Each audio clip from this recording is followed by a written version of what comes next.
Good afternoon, YouTube fans. Today we're in my kitchen, Skiffman's kitchen, and what I want to show you is just a rocking guacamole recipe. I do a lot of cooking. I haven't really shared that on YouTube. It's something that I really enjoy. So just real quick, give you an overview, what you need, show you what you need. You need 2 limes, 3 Hass avocados. You want them ripe, squeeze them. They need to look a little kind of like they do here. Not too much beyond that point. We'll run into some problems if you do. But basically, what you see there, you don't have to have the juicer. You don't have to have the bowl. But you need a knife, a bowl to put your ingredients in and mix them up. A whisk I use. You can use a mortar and pestle or other things. A spoon for the avocados. And like I say, a knife and a cutting board. But here's all the other ingredients. Outside of the avocados and lime, this is a modification of Alton Brown's recipe from the Food Network that people rant and rave about. But it's my twist on it and a real person's twist. So what I mean by that is that all these ingredients are basically stuff that I already have in my pantry. Ground cumin, I use sea salt instead of salt. Cilantro, can't keep it. It goes bad in 3 or 4 days. Even if you put paper towels around it, maybe 4 or 5 days. And as much of this stuff as I make, it's just easier to use the dried stuff. Garlic is an add-on, and then my secret ingredient. I use Sam's Club salsa, but I mean, you could probably use other types of salsa. It has onions already mixed in it. It has some garlic, and like I say, I like to do a little extra garlic on my own. And then we've got just something to cover it, and I use foil because that's just what I have. So I'm going to show you how to make this really fast and have it ready for guests. And like I say, I have people who come over and eat this and just literally rant and rave about it. And I pretty much eat it every single day. I'm not sure there's anything that I don't put this stuff on. So I'm going to hop behind the camera and show you how this is done. My limes don't have seeds. That's great. But I go ahead and squeeze 1 lime in the bottom. Okay, just like that. And I do a little bit better job of getting the lime out of there. All right, so we grab a towel. Next thing here is your avocados. All right, so what you want to do is get that little seed out. You definitely don't want that in your avocado, but I just cut it right down the center line. And what I do is I twist it about a 90-degree angle. Take that, pop your seed out. I use a bowl. When I do this over by the sink, you got to worry about it going down the sink, and it's just not that much fun to grab. So we'll set these out of the way, do the same thing. See that little cap? You don't want that in your food. All right. So that one kind of just came apart. It's pretty ripe. Let's get the seed out of there. Like that. You got the 2, and then number 3. Again, pop that little cap out of there where it attached to the tree. Rotate, seed out, like that. Now, take your spoon it out. This is not rocket science. So we'll just kind of scoop that out and do that. Some of that green stuff in there tastes really, really good. That ripe avocado. So I try not to let that go to waste. I put that in my bowl just to get that stuff out of there. Again, get that green stuff. It's good.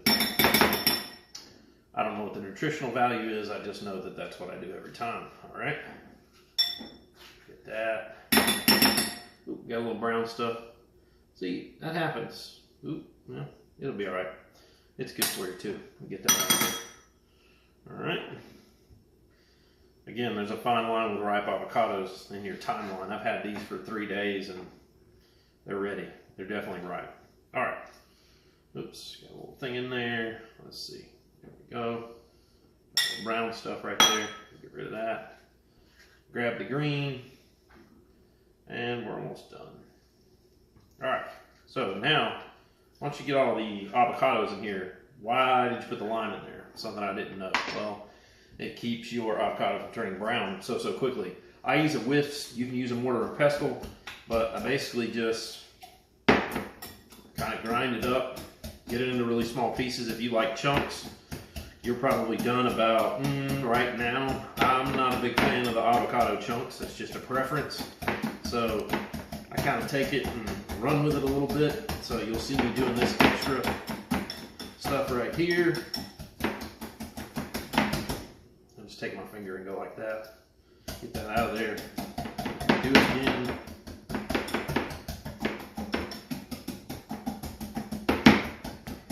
Alright.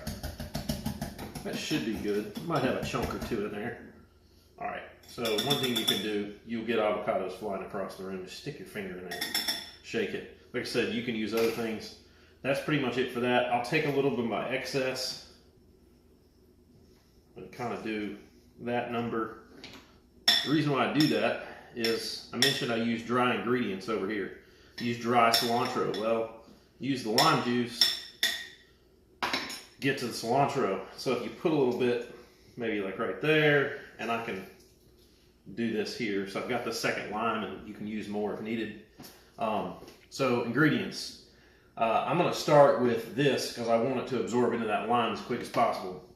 Alton Brown calls for 2 teaspoons or tablespoons. I just use my hand. Who really cares? Love cilantro. There's 1. There's 2. And a little bit extra just for love. All right. So I've got that rolling. And yes, I am making a mess, but that's just how I go. All right. Sea salt. I use sea salt. It says about, I think, a teaspoon. Here's my teaspoon. Ooh, you don't want to get too heavy on the salt. Right there. Throw that in. All right, there's sea salt. I think they call even maybe 3/4 or even half a tablespoon of salt. I'll tend to put a little extra in there, a little bit of everything.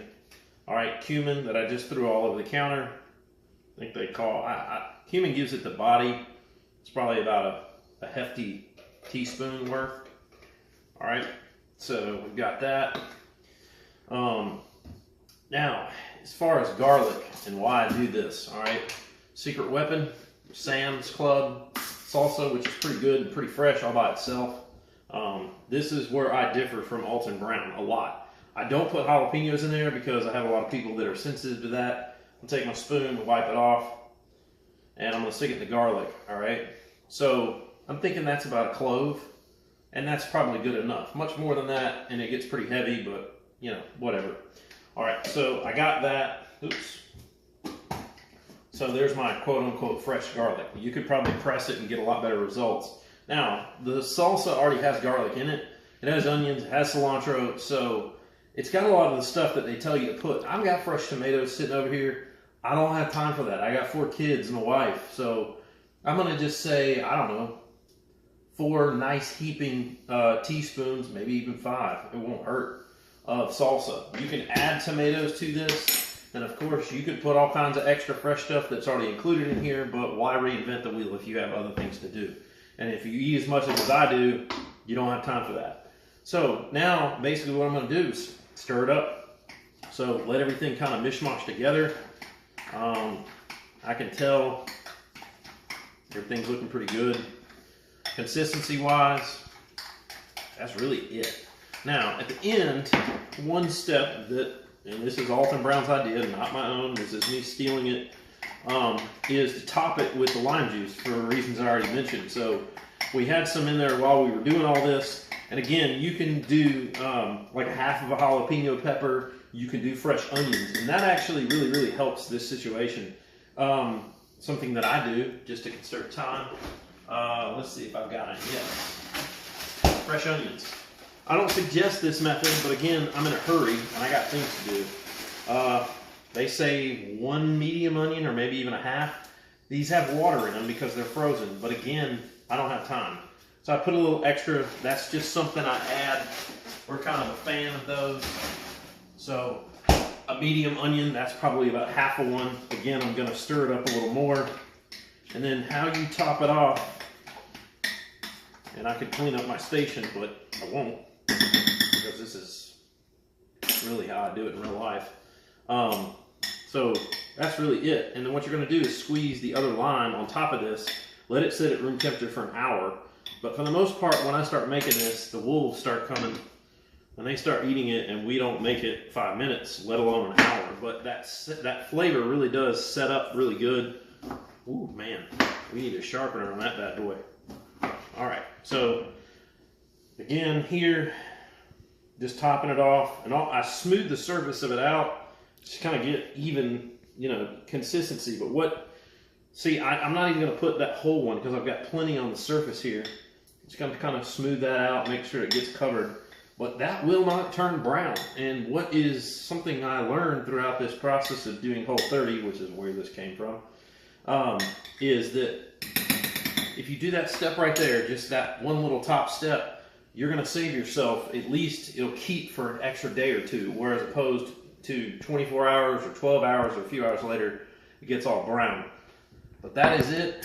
So you take it, you cover it, whoops, and you let it sit at room temperature, and that's it. That's how it's done. Thanks for watching.